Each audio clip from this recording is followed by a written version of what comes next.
विचार सोडला असं म्हणताय ना तुम्ही. आणि वीर सावरकरांचे विचार न मानणारा एक नेता तुमच्या पक्षामध्ये सरकारमध्ये बसलेला आहे आपले मंत्री घेऊन, आणि तुम्ही नुसतं त्यांना पोकळ सल्ले देताय. ही गंमत आहे फार मोठी. म्हणजे ढोंग किती आहे. भारतीय जनता पक्ष हा दुतोंडी गांडूळ आहे. दुतोंडी गांडूळ दोन्ही बाजूनी वळवळतो.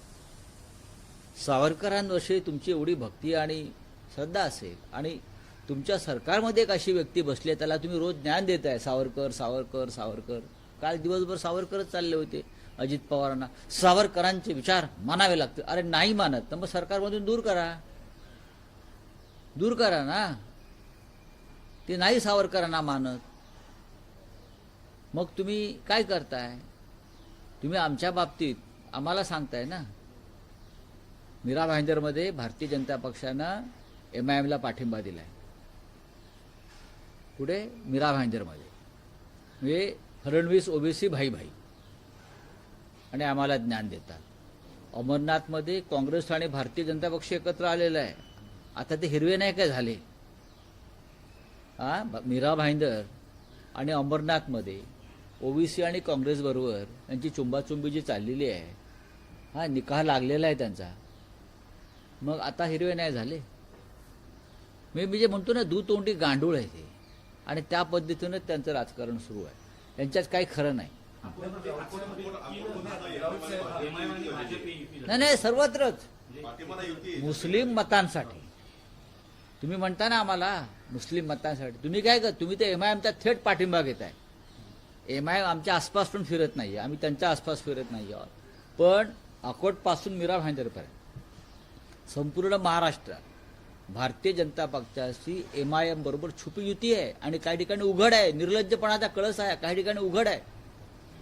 मीरा भाईंदर, अमरनाथला काँग्रेस, इतर ठिकाणी काँग्रेस. हे गंमत आहे मोठी. भारतीय जनता पक्षाच्या दुतोंडीपणाची गंमत आहे. पण राऊत साहेब, आतापर्यंत असं म्हटलं जात होतं कोणतेही पक्ष एकमेकांशी युती करू शकतात, पण देशात भाजप आणि काँग्रेस एकमेकांशी युती करू शकत नाही. हेच एक सत्य आहे. त्याला तिलांजली मिळालेली आहे अंबरनाथमध्ये. तुम्ही असं म्हणतात की भाजप आणि काँग्रेस इकडच्या स्थानिक आघाडीच्या माध्यमातून जर एकत्र येत असेल तर काँग्रेसनेही भाजपशी युती केली आहे ना. महाविकास आघाडी तुमचा पार्टनर आहे. चुकीचंच आहे ते. बघा मी काय म्हणतोय, मी दोघांविषयी म्हणतोय. पण मला आश्चर्य भारतीय जनता पक्षाचं वाटतं. त्यांना काँग्रेसमुक्त भारत करायचं होतं मोदींना. महाराष्ट्रात चित्र वेगळं आहे. एक तर अर्धी काँग्रेस त्याने भाजपात सामील करून घेतलेली आहे आणि उरलेल्या ठिकाणी ते युती करतायत त्यांच्याबरोबर सरळ MIM बरोबर. बघा MIM बरोबर सुद्धा भाजपनं कधी युती केली आहे का मुंबईच्या बाहेर, महाराष्ट्राच्या बाहेर मला माहीत नाही. पण महाराष्ट्रामध्ये नवा पॅटर्न आहे. भाजपला कोणीही चालतो. भाजप कामाठीपुऱ्यामध्ये उभी आहे धंदा करायला. कोणी या बरं का. जो पेजेला देईल त्याच्या शेजेला जायला भाजपा तयार आहे. काय माझं वाक्य नीट समजून घ्या. जो पेजेला देईल त्याच्या शेजेवर चढायला भाजपा तयार आहे. आता सध्या दोघेजण शेजेवर चढलेले आहेत. MIM आणि अंबरनाथला काँग्रेस. हा माझा डायलॉग नाही. हा जयवंत दळवींनी त्यांच्या नाटकात गुंतता हृदय हे मध्ये दिलं एक सुंदर वाक्य. जो पेजेला देईल त्याच्या शेजेवर. भारतीय जनता पक्ष सध्या महाराष्ट्रात त्याच भूमीत. कुठे. मराठी तरुणांना उत्तर भारतीय लोक मारत असल्याचं इथली मोठी कुठे घडलंय. दहिसरमध्ये. आणि त्यामध्ये पोलीस देखील तक्रार करत नव्हती. क्लिप व्हायरल झाल्यानंतर तक्रार नोंदवली गेली आणि हे मराठी तरुण प्रचारासाठी गेले होते. तर त्यावेळी हो मी ते चित्र पाहिलेलं आहे.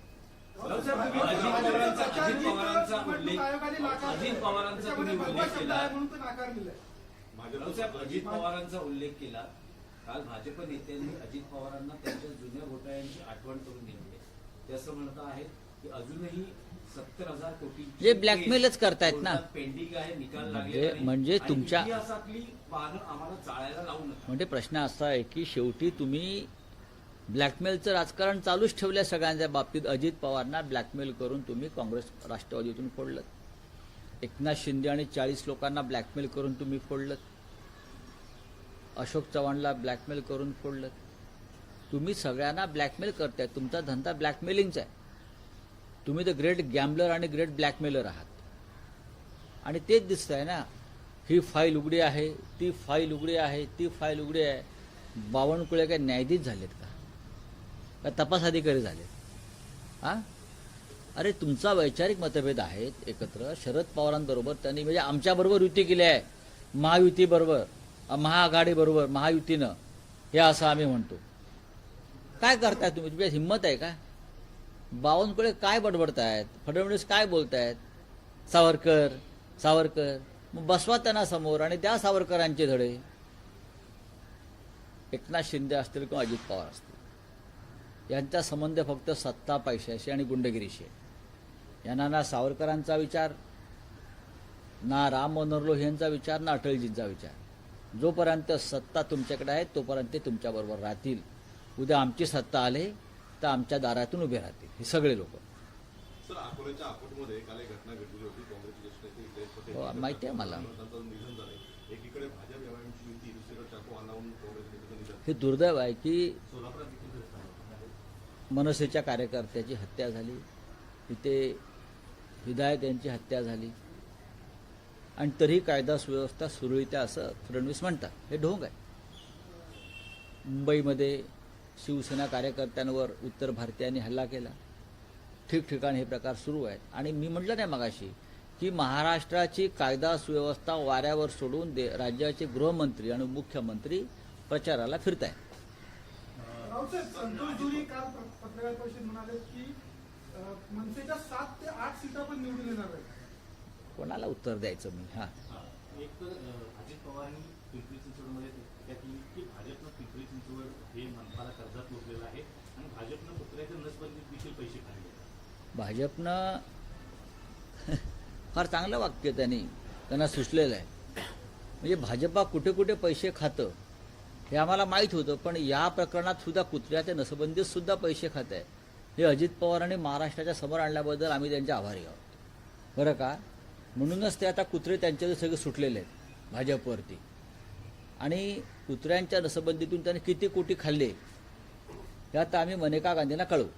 प्रचाराच्या सभेला आमंत्रण दिलेलं आहे. महापालिकेकडून यासाठी परवानगी मिळाली. काय म्हटलात तुम्ही? 11 तारखेला मिळेल ना आम्हाला परवानगी. ही मुंबई आहे, ही मुंबई आहे. इथे शिवसेना आहे आणि बाळासाहेब ठाकरेंची शिवसेना आहे, मनसे आहे. त्यांना परवानगी सभेसाठी द्यावंच लागेल आणि आम्ही तयारी सुरू करतो. चला, थँक्यू. बोलिए, क्या है? मुंबई महापालिकेचं सर, जेम्स टेन प्रकरणामध्ये नहीं देखो, भारतीय जनता पार्टी ये डबल स्टैंडर्ड पार्टी है. भारतीय जनता पार्टी ने मीरा भाईंदर में एमआईएम के साथ अलायंस किया और भारतीय जनता पार्टी ने अमरनाथ में कांग्रेस के साथ अलायंस किया. अमरनाथ में मोदी जी का नारा क्या है? कांग्रेस मुक्त भारत करूंगा. और महाराष्ट्र में बीजेपी वाले कांग्रेस के साथ अलायंस कर रहे हैं. तो मैंने कहा ना, ये दो मुंह वाले डबल स्टैंडर्ड लोग हैं, उनके ऊपर विश्वास मत रखो. अब उनके पार्टी में अजित पवार है.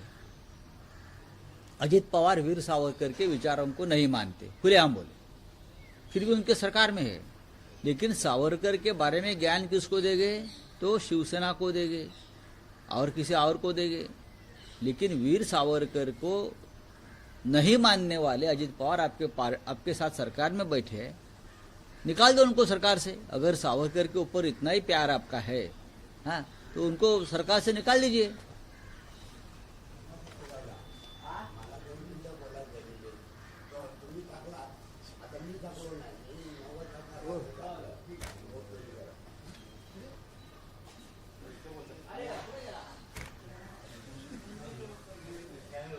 हॅलो, जय महाराष्ट्र. सगळ्या जनतेला महाराष्ट्राचा माझा नमस्कार.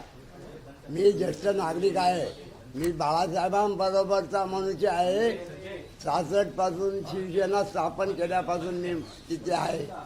पण हे जे राजकारण महाराष्ट्रात चाललंय ना, हे चांगलं चाललेलं नाही.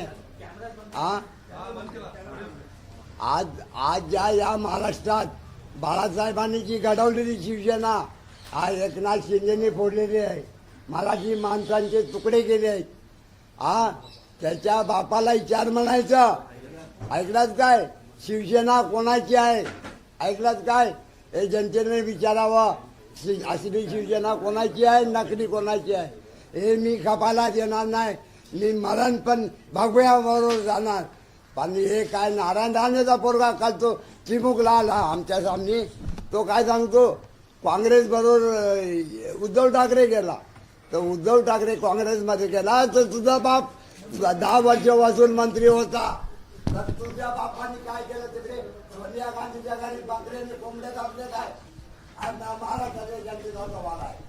हा आज एकनाथ शिंदे नारायण राणेचा पोरगा. हा अशी परिस्थिती आहे महाराष्ट्रात. गरिबांना नाकाडून हुकुमशाही चालवायची आहे. एकनाथ शिंदेने आपल्या बापाला न्याय करायचा